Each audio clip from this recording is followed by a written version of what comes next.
Welcome back to BIBSTER'S Repair Shop. As you can see, it's daylight again. Well, it's also, the video's not midnight. Anyway, so figured out some things overnight. Obviously, this tank does have some stuff in it, but on the one Farmall page today, I forgot the guy's name already, and I apologize. It brought up the point that the old ones would have had a lip, so they wouldn't have caught so much rust. And I thought, he said talked about putting a pipe in there and to get it off the bottom a little bit. So I thought I'd take a look. Here's the old one. See that? See how that kind of lifts up? So when this is screwed in all the way, it's going to leave about a half an inch, not half an inch, maybe that's half an inch of for fuel to be on the bottom. Okay, notice that versus this.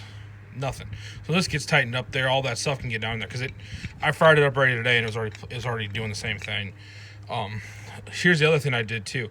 That one's got that hole straight through. This one had this dumb little cap that was on here, so I drilled that out. So if any debris does get past here, it'll just fall into the sediment bowl and won't plug it up. Because I think that was the main issue. It starts slowing down. It's only coming out the side. So I drilled that out, so that's better. And then what I did is I drilled and tapped for 1/8 inch pipe inside this, and then I'll just go get a little 1/8 inch pipe nipple, the shortest one I can get, and that should get me up high enough into the fuel to get out of that rust problem. Then it should be fine. So I'm gonna run to the store, get this stuff. I'll bring you back when we get that all installed. And obviously we're not gonna be pulling this weekend because it's Friday and I'm still screwing around with the tractor all week, but we'll get this up. We'll get this done. All right. Well, we got the repair all done on that on the sediment bowl. So what I did is I drilled and tapped that, and then I ended up cutting it a little bit shorter, so it's about the same height. So that way it won't be, because I don't want to have it too tall, and then you're going to have a bunch of gas in there that you can't use. So that should be about right. And then, like I said, I also drilled out. They had that all clogged up there. So now if anything does get in here, it won't get all, because what's happening is there's chunks of stuff coming out, but it was getting all plugged up. There was a cap over that. So I'll install this. I'll bring you along, and then we'll it's not too late yet, so we'll probably fire it up and take it for a quick drive. Well, hold on a second. We'll be back. All right. Well, got that thoroughly everywhere now. You guys see that? Yeah, you can. All right. So hopefully it's the last time this is going on. Well, I'm pretty sure this is the last time, because if I have to put it on again, it is going to be a pipe fitting with a ball valve and inline filter. But I think it's fine. I still might run an inline filter. Nelson over at IP Farms was telling me about, he used to have a John Deere A, I believe. He used to pull back in the day. And he would always run it, just a cheapo inline filter, and just change it after every pull because of the stuff that would get broken up. But hopefully with how this is now, that should no longer be a problem. All right. That can get started.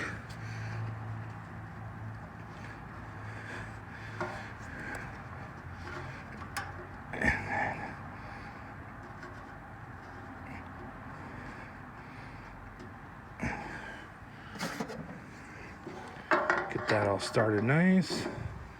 So yeah, this is like the third time this has been off.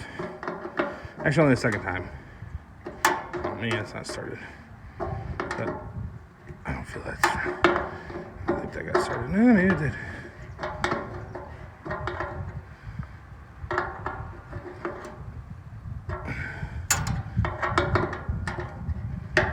There we go. Now it's going in there nice. That all tight. I don't know how much you guys can really see. It's getting kind of dark out here again. Hopefully, this is the last time. Hoping.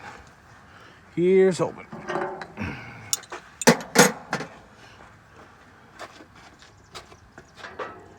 Find the rest of my stuff, and what I do with that, I'll bring it back once I get it all together.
think it's finally fixed.